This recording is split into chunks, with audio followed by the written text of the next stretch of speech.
باهي نمشي نحكيو على المنتخب المغربي. المنتخب المغربي عمركمش سمعتوا مره شنو اكبر سكور سمعتوا به في مسابقه اوفيسيال مش ماتش ود؟ مسابقه اوفيسيال اكثر سكور تفكروه؟ السعوديه ولا الارجنتين 8 بلاش. اي صحيح مش سكور هذه فضيحه هو بالنسبه للارجنتين. اي زينب وريم شنو تفكروا؟ ما نتفكرش ماتش بعينه معناتها.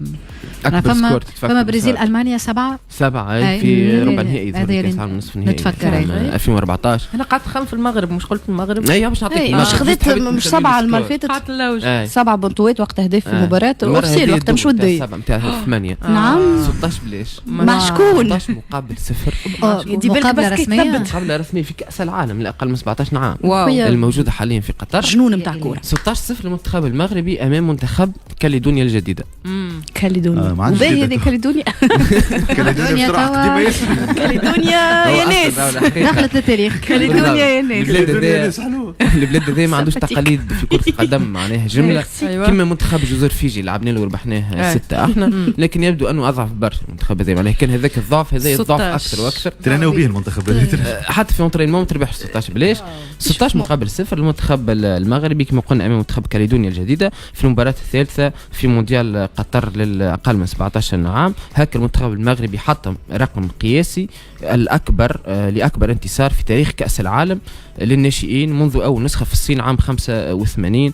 كما قلنا أكبر نتيجة كانت عام 97 وقت فازت إسبانيا على نيوزيلندا 13-0 في نفس المسابقة هذه 13 بلاش عام 97. دونك المنتخب المغربي بعد 28 عام يحطم الرقم هذا القياسي ويفوز 16 هدف مقابل 0. حتى رزينة حتى بسمي سكور 16 بلاش ياسر رزينة. بالتالي المنتخب المغربي عامل انجازات بامتياز الحقيقه المنتخب المغربي. ونحاول نقول ديما راهو التكوين في الاخر وكي الدوله تحط فلوس على التكوين في كره القدم تلقى نتائج وتلقى نتائج بمختلف المظاهر نتاعها معناها تتويجات غيره ديسكور كبار ترشحات للمونديال وغيره في كل الفئات السنيه للمنتخب المغربي. حتى الاوقات نتاع البطولات الثالثه 11 18 41 42 44 45 56 تك تك تك على تك بعض 16 يا خويا كل هجوم بونت. نزيدك رقم المنتخب المغربي في الماتش هذا عمل 79 تسديده على المرمى 79 في الهوند ما تصيرش مسكين الجول والله في الهوند لا تصير والله ماتش وين اللي كورناه في الحومه الثلاثه اللي فاتت كيما هكا بالضبط.